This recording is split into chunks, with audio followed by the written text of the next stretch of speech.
It's time for EdTech Mondays, brought to you by MasterCard Foundation and CC Hub. Welcome to another amazing episode of the EdTech Mondays Nigeria show. I am Chinyelu Akpa, your host, and it's good to be here again. Last month on the show, we discussed the importance of building and sustaining partnerships among various EdTech stakeholders to support the design and development of qualitative EdTech solutions. This month, we'll be delving into an emerging trend in education: artificial intelligence in education. AI, artificial intelligence in Nigeria, as the rest of the world, is steadily gaining ground across various sectors, including healthcare, finance, agriculture, education, amongst others. So much has been said about the immense potential of AI in education, from personalized learning to enhancing teaching techniques and efficient administrative processes. While AI adoption in the country's education sector is still in its early stages, it is important to consider issues such as data privacy and algorithm bias that have the potential to influence teaching and learning outcomes, as well as its impact on the future of work. On the show this month, we will be exploring the impact of AI on learning outcomes, the ethical considerations and guidelines required to sustainably integrate AI into education, amongst others. Joining me on the show today is the co-founder and CEO of Schoola, creators of Curri AI, a time-saving, context-driven lesson authoring tool, who has over 10 years of experience working with K-12 schools and is passionate about transforming education in Nigeria and sub-Saharan Africa. He is also the co-founder of IT Central, a tech hub that grooms northern developers to succeed in the technology and innovation space. Join me as I welcome on the show today, Abdullahi Muhammad Bature. Hello, Abdul. Hi, Chinyela. I'm excited to be here. It's good to have you here. Thank you. Thank you. So let me ask you, what is Curri AI? There's been so much buzz in the EdTech space about Curri. Who is Curri? What is Curri? So Curri is a teacher assistant. It helps them do the painful chores of creating lessons, lesson plans, and assessment questions, just like you said it. But then the job of creating lesson plans or lessons that usually takes teachers, say, an hour, 30 minutes to do, with this same solution, yes, the magic of AI, in 2 minutes, the teachers can be able to do that. So we've been saying this to teachers, and it's promising, easy to use. And just last month, we've seen about 1,500 people sign up to do just that. Oh, wow. Over 14,000, lessons were created. 14,000 lessons created already? Yeah, just last month, yes. So tell us, with the buzz about AI and the fear, the sheer fear that it can take away jobs and all of that, why did you, feel the need to create a lesson assistant? What sort of needs analysis was done to determine need, right, before you then went to develop, and now you have people who are using this platform?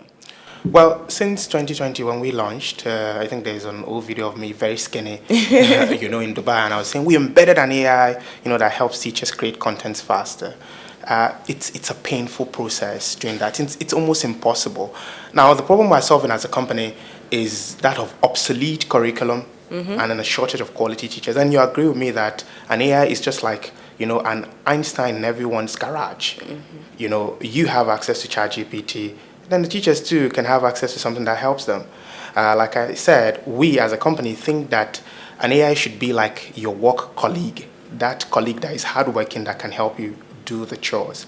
So in 2020, it was that the AI will read from uploaded notes and create you questions. That was the basic AI we were using. But today that there is generative AI, and we have a personal LLM that we've been working with. What is an LLM? That's a large language model. This is a short podcast, but we have an LLM that we've been training to actually understand multiple curriculums. The Nigerian curriculum, the British curriculum, and the top 5 curriculums, you have a choice to choose from when you want to create a Curri. So we've been training it to do just that. So a teacher assistant will help teachers that need to create at least 18 lessons, per week. Okay. No, it will take them So it just 18 takes times. away all that time Fantastic. to create the content. So they have the content created already and they focus on Lesson teaching. delivery. Fantastic.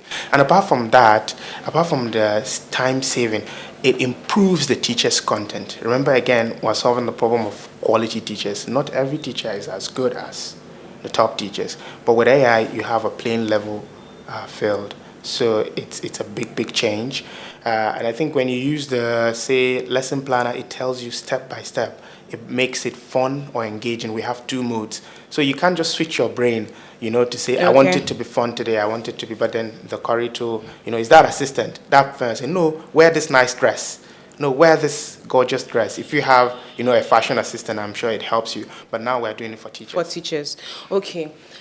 You've said a lot of things. So I'm going to ask first, when people think of AI, right, and, teaching or assistants, as you call work assistants or work buddies, we hear ChatGPT. So what's differentiating Curri AI from ChatGPT that everyone knows? Is it working on the same framework? Why should a teacher go for Curri AI and not ChatGPT, which I think everyone knows and easily accessible?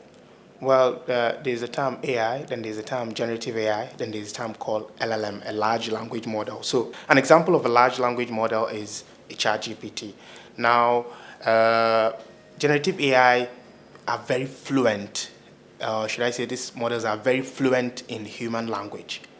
So you go to ChatGPT because you want to ask it about everything, and it knows everything. But what we do with Curri was streamlining it to K-12. To basic, to the foundations, to just kindergarten, to year 1, year 2, to year 12.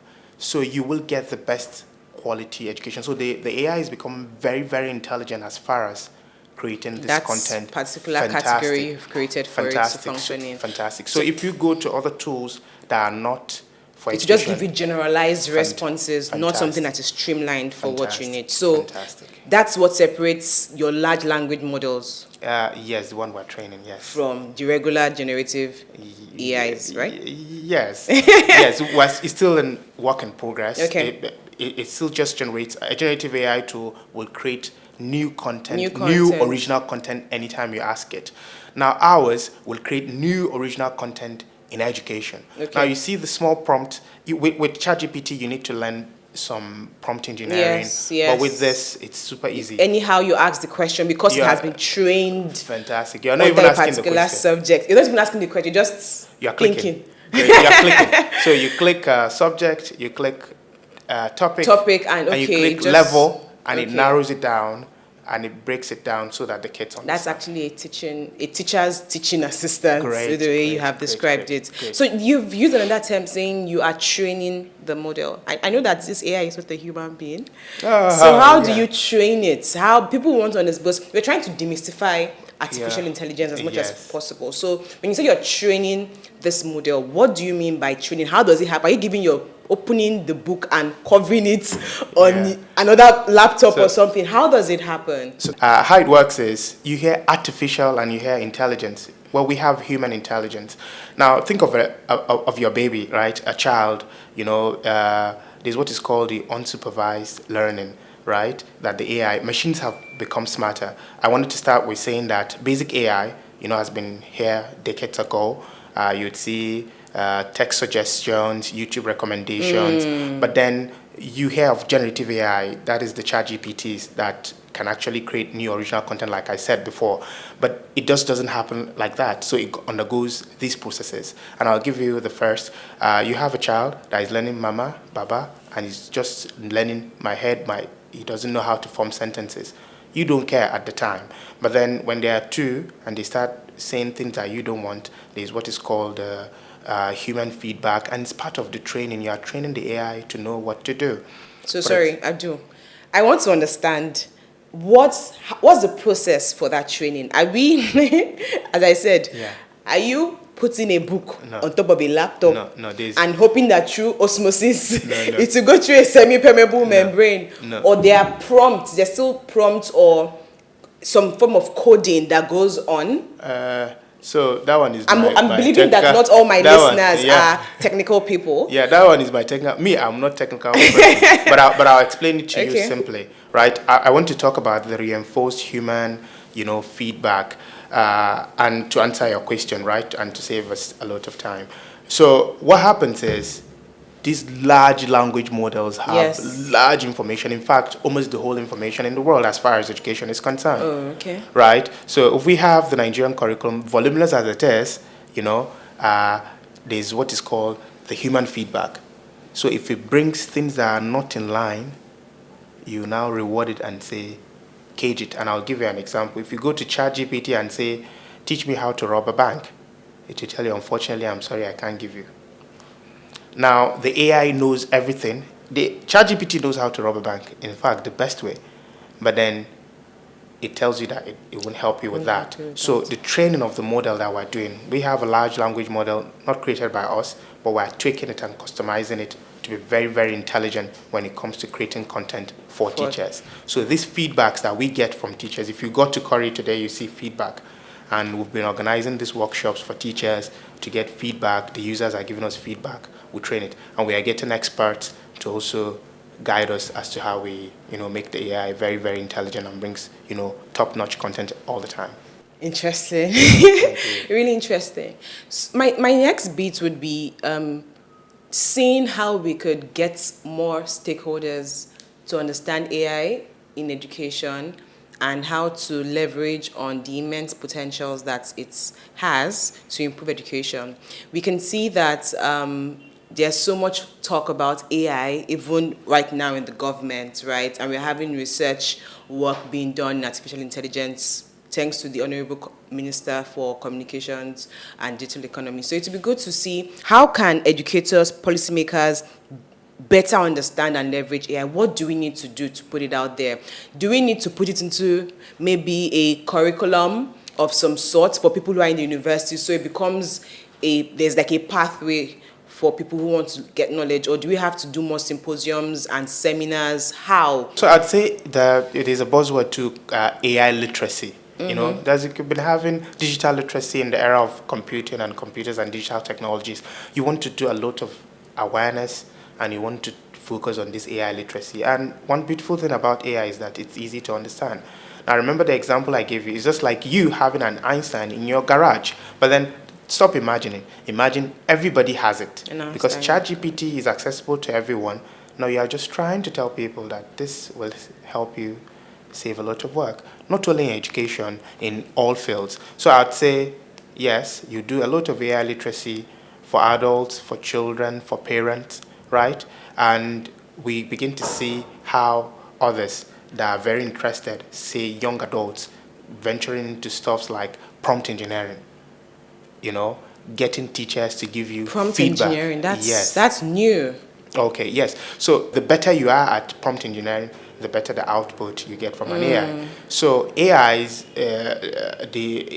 every AI you use have limitations, just like humans do. Sometimes it makes mistakes, but then I think the biggest limitation is the human. The human is just like garbage in, garbage out. If Yes. you prompt So if anyhow, you get an anyhow. Fantastic. So if you are response. unable, so you need to know how to really fantastic to use ask. the correct words, Context. buzzwords, context. Context. Yes. Very good. So if you are unable to give a right context, the AI may not be able to help you. Give it as the type somebody. of yes. Fantastic. So that's the prompt engineering.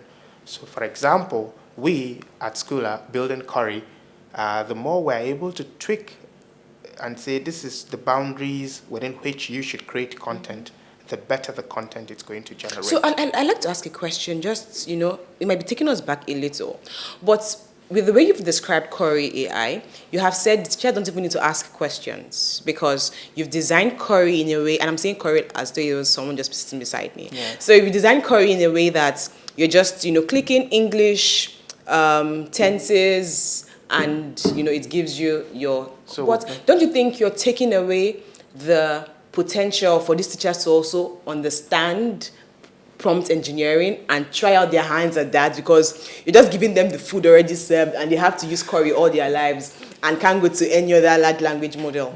Sure. I think Curri will then evolve to allow them to say, I don't like line 5, line 3. Okay. But then today, when we're working with teachers that are super, occupied and have no time, you want to ease it for them, right? So we want to save them time. Remember, you said it's time saving. Yes. So, but in the future, where teachers, it's only learning that you use Curri for.